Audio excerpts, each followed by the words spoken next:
this is Trina, and welcome to my humble homestead and gardenside chat. I want to share with you some ways that I learned to like matcha and how I make it and the benefits that we have from matcha. Also, I'm going to share a little bit of my weekend hanging out with the grandkids, some things that I made this weekend for dinner. I pulled out some lemon smash chicken that I made from a freezer meal. I'll try to link that video below. This recipe came from Becky on Acre Homes. It was her mom's recipe. It was delicious. I just threw it in the oven and then I made some pasta and I took the sauce from the chicken and put it over the pasta. Oh my goodness, you guys, it's amazing. I also made some farmer's porridge, but what I used, I thought it would be good. I was kind of hungry for something sweet.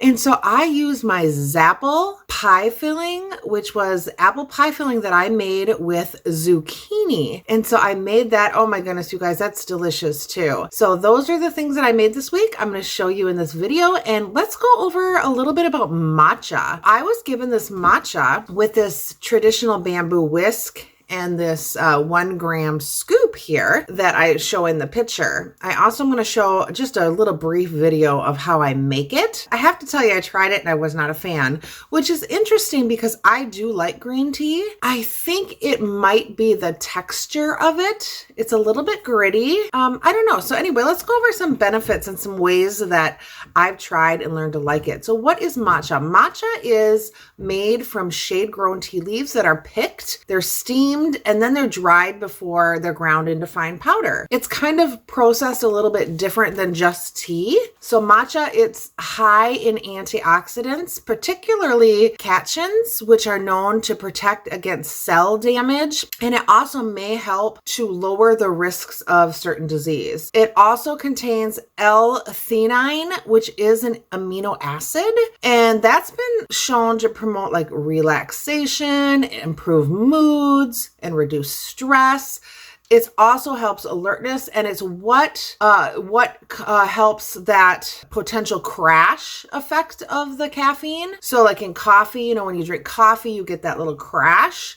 With matcha, you don't get that crash. It kind of releases the caffeine slowly. It's more beneficial in that way. Also is a good source of fiber, which can aid in digestion, you know, help in the sense of fiber. It's loaded with vitamin minerals, so it's a good source of vitamins A and vitamin C. And it also has minerals such as potassium and iron. It also helps promote liver health. It also can help like reduce any liver damage that is caused by certain toxins. You know, there's a lot of toxins in our air and our food and even in just our cleaning products. So matcha is really good for that too. Matcha is also shown, it's good for heart health. So it's shown to help lower blood pressure and improve cholesterol levels. So that is good with promoting some heart health. It's also good for brain health. So one study found that consuming 2 grams of green tea powder daily for 3 months improved brain function in older adults. Now I know I can always use improved brain function. So I've been doing 2 grams a day. So that little scoop thing that I use is 1 gram. So I do 2 of those a day. I've been trying to do it every day. I think I forgot once. So hopefully doing it every day will improve my brain function.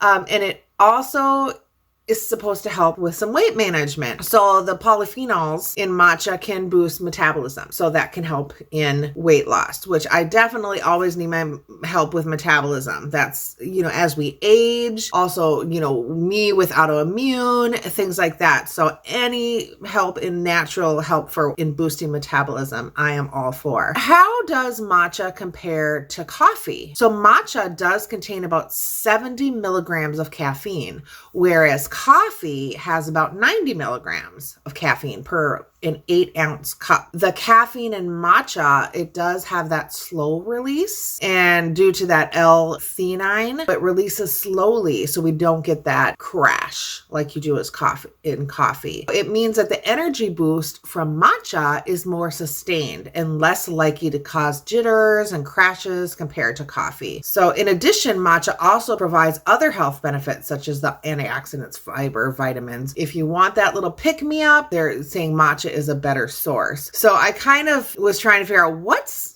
all the crave about it. Because when I first drank it, I was like, I don't know. So I really wanted to do some research and find out, is it worth it? Should I really figure out a way to like this? 1 to 2 cups of matcha per day is considered a very safe amount. If you are sensitive to caffeine, though, you probably would want to consult with your healthcare provider before adding matcha to your diet, similar to, green teas or things like that. Why doesn't matcha taste good? This is one thing I wanted to look into. Why doesn't it taste good?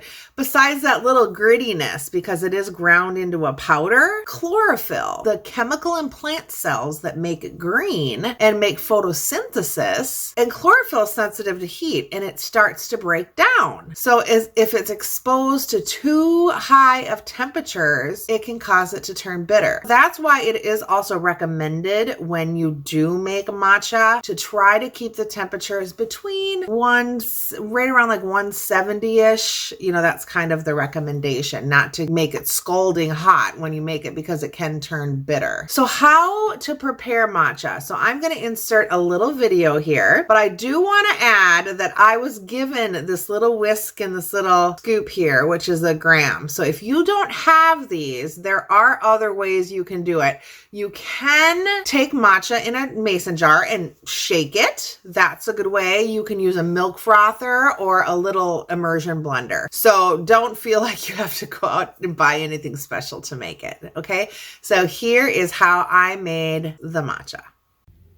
I was given this matcha, not a fan, but let's make matcha. And how did I learn to like it? Or at least drink it because it's good for me. So add 1 scoop of the matcha, add some warm water, and I'm going to take the matcha whisk it till it froths. And then what I did was I added some almond milk and a little bit of vanilla into my cup. Then I put my matcha in my cup and it is nice and frothy drink.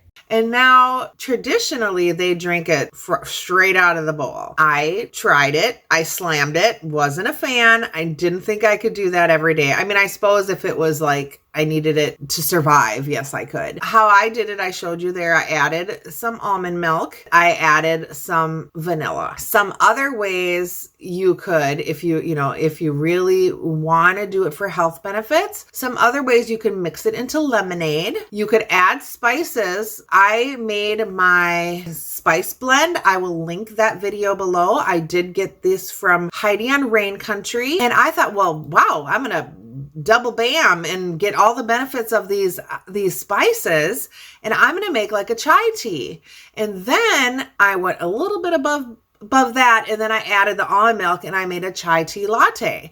So that's kind of how I had it today, and I actually enjoyed it. I did have to mix it a couple times because my little chai tea mix kind of went down to the bottom, but I really enjoyed it. I think that's going to be my go-to way of how I have my matcha in the morning. So stay tuned to see how the health benefits work. Usually I start work about 2, I say 6 or 7, I really start like crashing, like and then I work till 11, but I don't really like to have caffeine after 6. My dinner break is about 5:30. So I think what I'm going to do is I may try to have my matcha at my dinner break in the day and see how that holds me. What is not advised to mix with matcha? You can use the nut milks, the oat milks, coconut milk is okay, but it is advised not to use a dairy milk with it. You can if you want to just do it for taste, but if you're doing it for health reasons,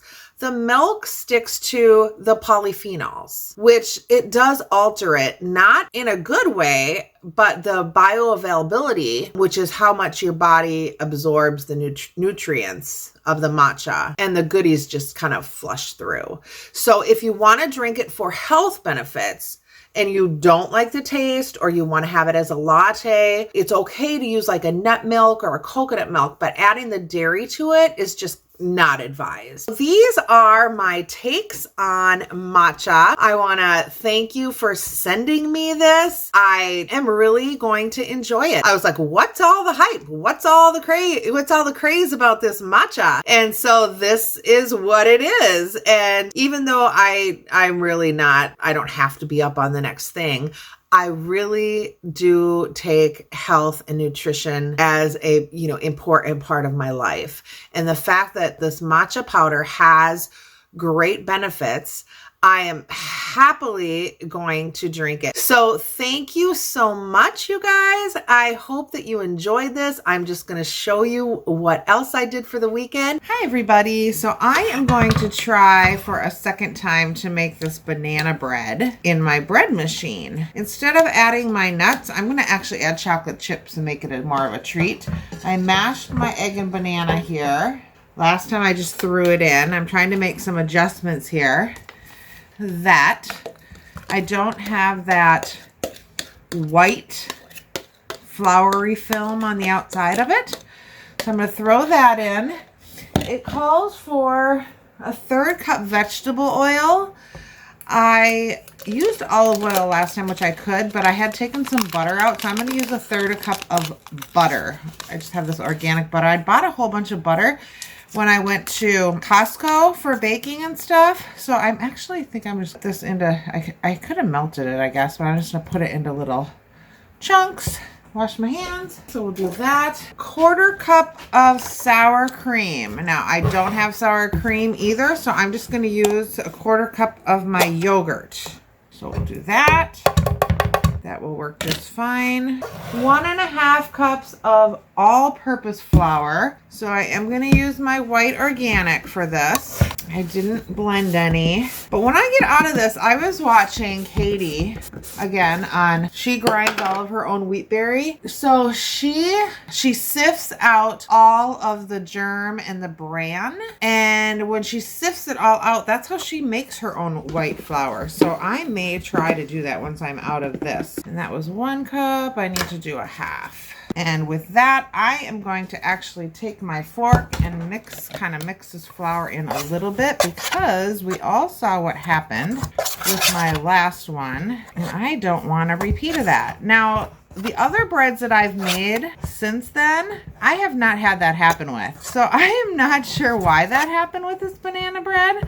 It could honestly be because I did not mash my bananas, and maybe those banana chunks just caused that to happen in my banana bread. I'm just going to mix the flour in just a little bit and just kind of scrape off the ends. Literally, that's all I'm doing. Then we have 2/3 cup of sugar. And this, because I'm putting chocolate chips in it, I'm actually going to try a couple pieces and then freeze it. I really am going to cut way back on my treat. And then a 1/2 teaspoon of salt, teaspoon of baking powder, and then a whole teaspoon of baking soda, yes. There we go. Then we need a teaspoon of vanilla. There was 2 eggs lightly beaten, but I had mixed those up in my bananas. And then 3 bananas, which I did only do 3. And then it does say to add a 1/3 cup pecans or walnuts, and I'm just going to add some chocolate chips because I opened these yesterday. Peyton, I had the boys over, and Peyton went potty, so I gave him a couple. I mean, he does anyway, but I know he doesn't get treats anymore for doing that. But he's the first time he did it at my house all by himself, so I gave him a couple chocolate chips as a treat. I don't really keep candy or anything in my house, so I opened these just to give him a surprise. Since they're open, I'm just going to throw these in here and make it a chocolate chip banana bread. And this will be like a dessert. All right, there we have it. Now I am going to put this in first and then plug my bread machine in. Start it here. There we go. All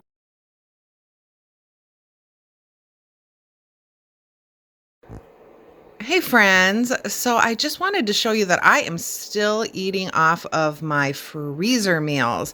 So this here is lemon smashed chicken. This is a recipe I got from Becky on Acre Homes. This was her mom's recipe.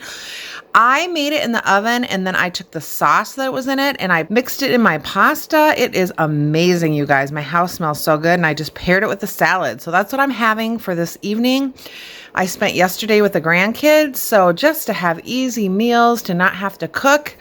So excited to still have these meals in my freezer. I will try to find the video where I made that and link it below.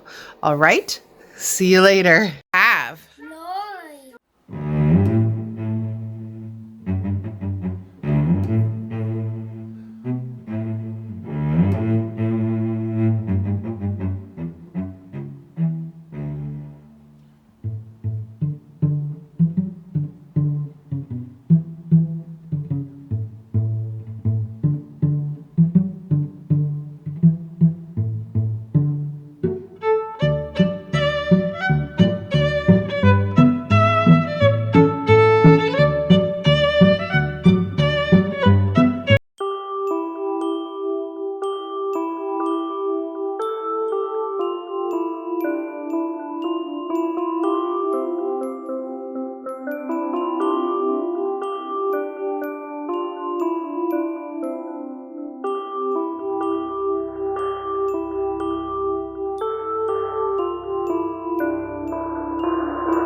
Bye.